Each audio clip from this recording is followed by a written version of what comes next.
Veritas. Truth. What is it they say about truth?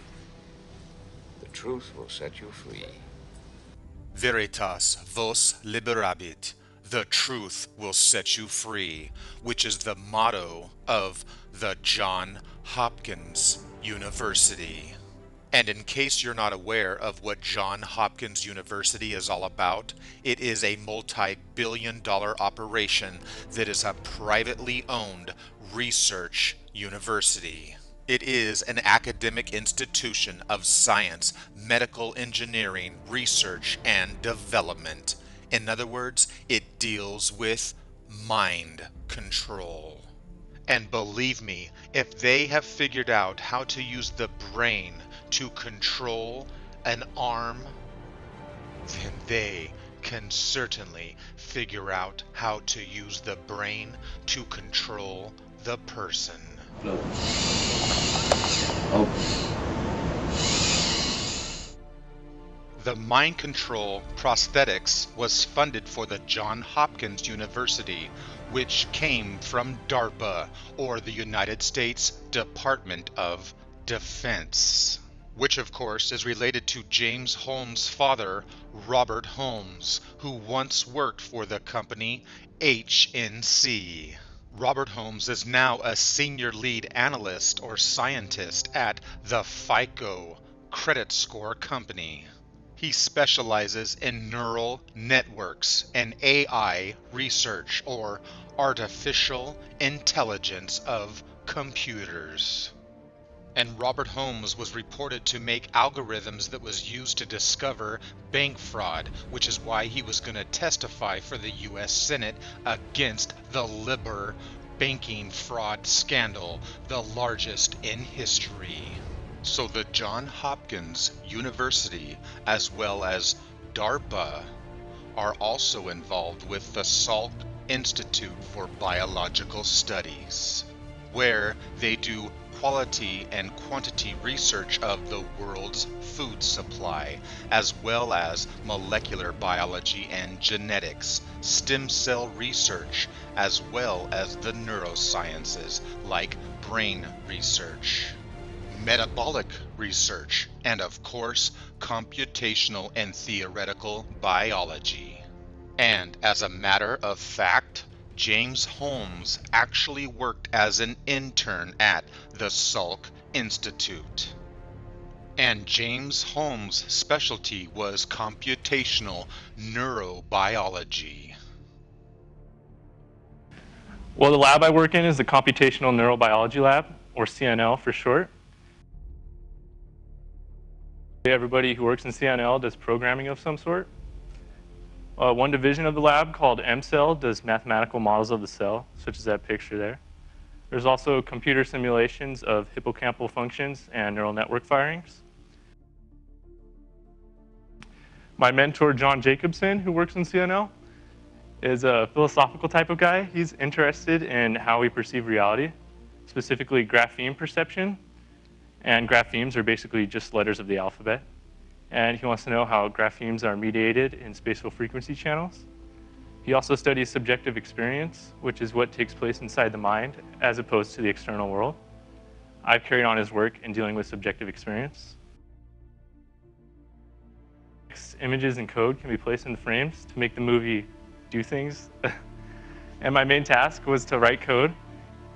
And I was writing code to show how our perception of causality can be tricked.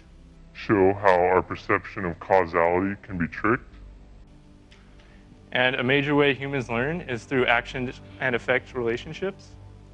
And to simulate this on a computer, we have a key press as an action, and effect is the appearance of an image. And actions and effects have logical progressions through time. That is, effects proceed or seem simultaneous with the actions that cause them, unless we have a temporal order judgment reversal, which I just call the illusion. And in the illusion, the effect seems to precede the action that it causes. So subjectively, you're causing events to happen in the past. So basically, James Holmes was involved in mind manipulation, or as he puts it, temporal illusions. And this mind manipulation or illusions change the past, the subjective experience, versus the actual experience of the real world. So lastly, I'd like to thank John, CNL, Sloan Center, Homesteaders, and family. If they want to give me an allowance bonus, that's good too. From the moment you were born, every single message you got, everything that was said to you, everything you heard, everything you saw, everything you did, everything you thought about, every message you got was typed into your personal computer keyboard. That would be our five senses. And then those messages typed into your computer keyboard were recorded on your CD-ROM in your brain. The reason that's important to know is that part of the brain that recorded all of those messages you got, that part of the brain didn't know the difference between, and doesn't know the difference between something that is true or false or right or wrong, the law of repetition. And the law of repetition is the secret. And here's how it works. Every time you get a message and it's recorded again, it gets stronger. And then you get the message again, and it gets stronger still. So that those minor pathways in our brain that are being created by us getting different messages from the people around us, when those messages get repeated by someone else, and then to ourselves with our own self-talk, those pathways become roadways, and then the roadways become highways, and some of those highways become interstate highways, and those are the major programs that govern our life. So whatever programs you have right now, that's who you are. That's who you've become. It's not that you were born that way. You were born with unlimited potential, but we become the programs that we get most. We all got programs. So temporal lobe research deals with the cerebral cortex, the processing of memory. So the temporal lobe is located behind the temple, which is located on the sides of your head. So the temporal lobes deal with the control of memory, language, learning, and object recognition. So you see, this is why James Holmes' mentor, John Jacobson of the SALT Institute, says it is possible for us to manipulate temporal order. We have loads of power over temporal order.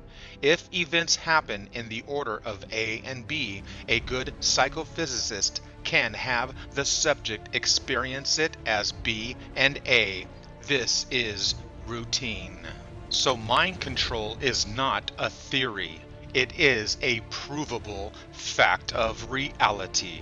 So the temporal lobes also deal with mood stability, which is being able to become stable. In other words, to remain in control. Thus, you are controllable. So you are able to control a bull. And if you don't remain stable, you become unpredictable, not being able to predict a bull. So the temporal lobes deal with our mood stability, which is our emotional behavior and how we feel or act. Now you know why it's called a mood. Because a bull is moody, and when a bull becomes moody, they become angry. Angry like the bull. And the reason that we become angry and mad and turn red like the angry bull is because we throw a temper tantrum that comes from our temple. That's why we have a temper. So to remain in good behavior, you must be a good little bee and remain like the rest of the beehive so that you behave. So our tempers are controlled by the temporal lobe. If you've ever seen One Flew Over the Cuckoo's Nest by Jack Nicholson, you'll know that he was the one that had a behavior problem because he didn't act like the rest of the drones. He was independent and actually wanted to think and enjoy his life, and nothing seemed reasonable to him. So he was out of control. He was not controllable. So what did they do? They had to fix and alter his behavior, which is why they attacked and controlled his temporal lobes. Are you ready? Here we go.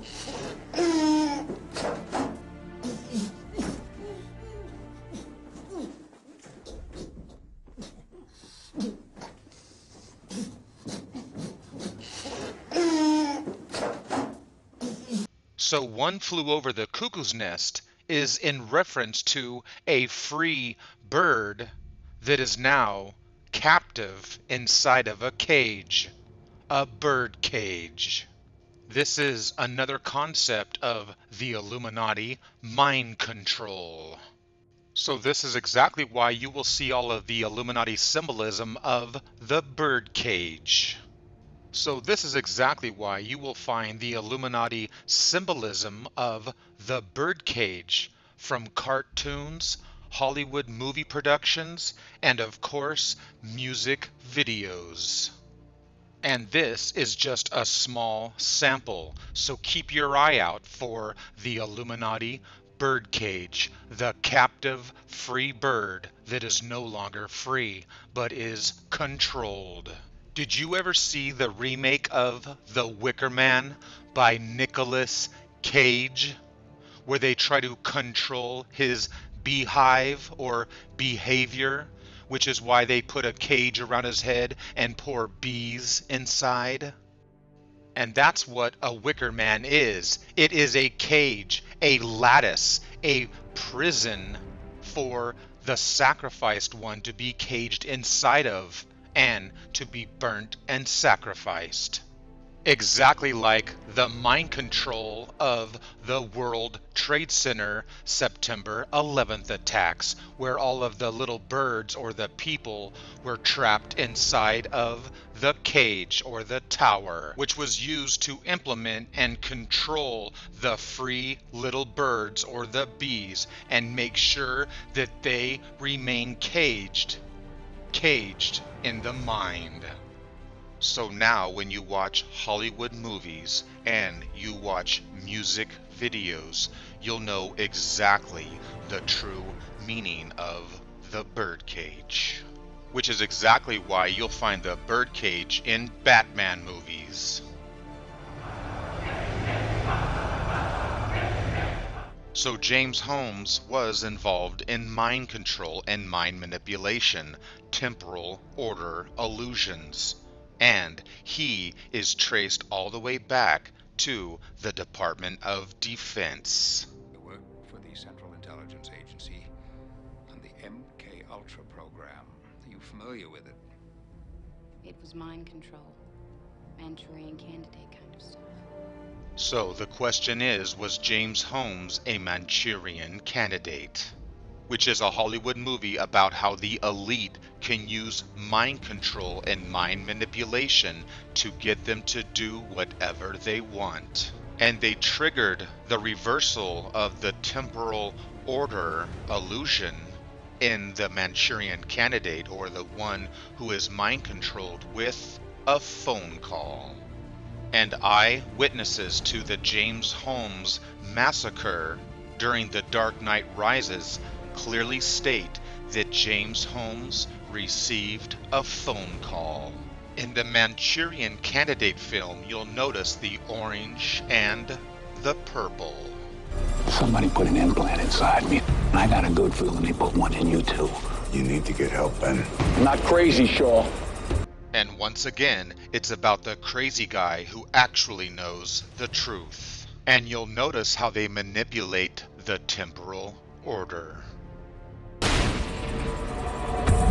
At a flick of a switch, we can adjust character, change personality. Raymond Prentice Shaw. Listen. This is rich people funding bad science. The same director as The Silence of the Lambs.